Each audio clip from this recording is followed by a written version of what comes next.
Last week, OxyContin manufacturer Purdue Pharma admitted its role in the opioid epidemic. The deal with the Department of Justice resulted in an $8.3 billion judgment against the company.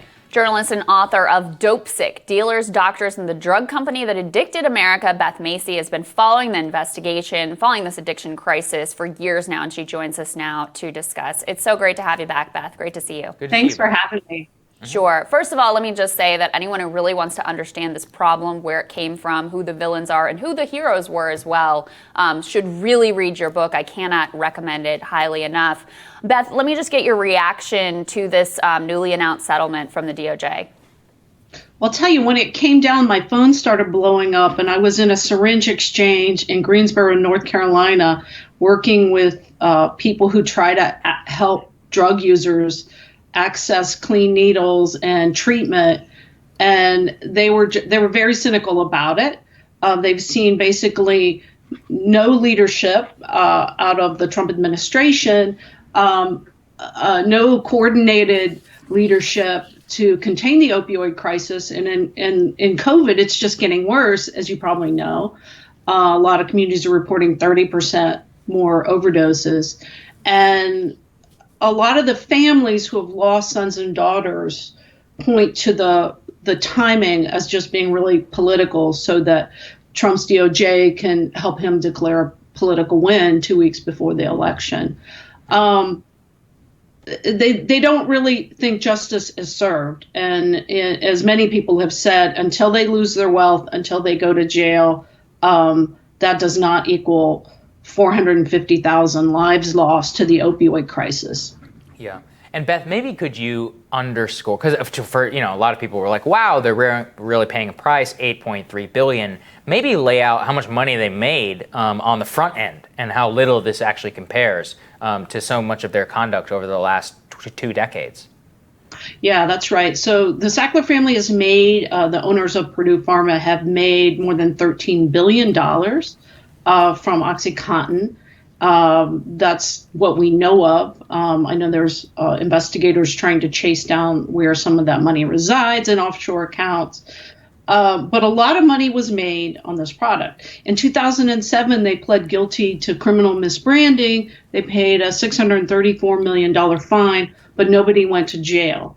And what came out last week is that you would think you would, if you or I had gotten in trouble for something like that and had signed a corporate integrity agreement, you might be behaving a little bit better. But what the Department of Justice found was that they had paid bribes to doctors, provided kickbacks to a healthcare corporation, lied to the DEA, and so we've got this supposedly $8 billion fine, but what we also know is it's probably not going to be that, because the Purdue is in bankruptcy court right now. So a lot of what actually happens with the money is still yet to be determined. They're still taking depositions in that case. They're deposing the Sackler family, I believe, next month, most of the members of the family. And there's a lot to be worked out, including, does that $225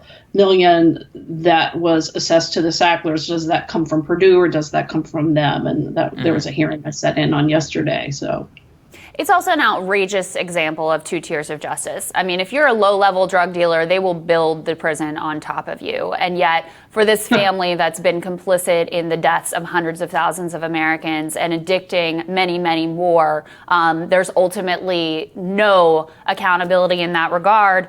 Talk some, Beth, about what your reporting has uncovered in terms of that complicity. Because people who, haven't followed this as closely, they may say, well, maybe they just didn't know, right? This drug went out on the market, and how could they have known what the ramifications would ultimately be? Fill us in on that piece. Yeah, well, a lot of documents have come to light recently, even since after Dopesick came out. There were some depositions from Richard Sackler, who was heading the company at the time, saying, when we have examples of people abusing our drug, we got to hammer on the abusers. They're the real culprits. They're the real criminals in this. And so what they did was they blamed the people that their drug helped addict to deflect attention from the fact that their drug was way more addictive than they said it was. And Beth, you talked a little bit about how the addiction crisis has surged during the pandemic, which has been somewhat covered by the media. But I mean, look, in fairness, there's so much going on that it's hard to get stories to break through. But Exactly. This is a massive national crisis. We're likely to see worst numbers for overdose deaths this year in American history. What are you seeing on the ground right now? What are some of the numbers that we should be aware of? And also, what have you seen that works? What are the types of programs and type of approach that will actually be effective here? Great question. So in July, they released overdoses were up by 13% nationally. Now, in a lot of the distressed communities that I cover, I'm hearing reports of overdoses being up 30-40%. And especially folks when their unemployment runs out, they're losing access, some of them, to their medication-assisted treatment, which helps staves off opioid cravings and reduces the likelihood of overdose death. Now, one good thing that came out pretty early on was that SAMHSA and the DEA have made telehealth available for people in the MAT programs on buprenorphine, so that you can be induced and you could do your regular wake-up checkups via the phone or the internet. And one doctor I was talking to last night, he's a long-term source of mine, and he runs several clinics, and he was so excited about it at the beginning because he said, Beth, we should have been doing this for years. But now he's seeing, because he can see them, right? It's telehealth. He's seeing that where they were once in their house, now they're in their car. They're living out of their cars. They've lost their unemployment. Wow. He has a lot of families, he said, that will just live in their cars during the week, and then they'll rent a motel for a day on the weekend to take a shower. And, and while having like little kids in the back trying to do their Zoom school, I mean, it's just really, really heartbreaking. And the other thing we're seeing is that there's the fentanyl spike has gotten really, really bad. And meth is being infiltrated with fentanyl, and people don't even know it. So the methamphetamine out there is literally cheaper than bottled water, and a lot of people are suffering. I was talking to a harm reduction worker in North Carolina, and she said in her county, in one day they had 5 people pass out in gas station parking lots from dirty 30s, which are so-called Percocet pills, but they were actually a fentanyl being pressed in to look like pills. And there's just a lot of really bad fentanyl out there as well. Yeah. Beth, the final thing I kind of want to get from you is, can you link this to the economic crisis?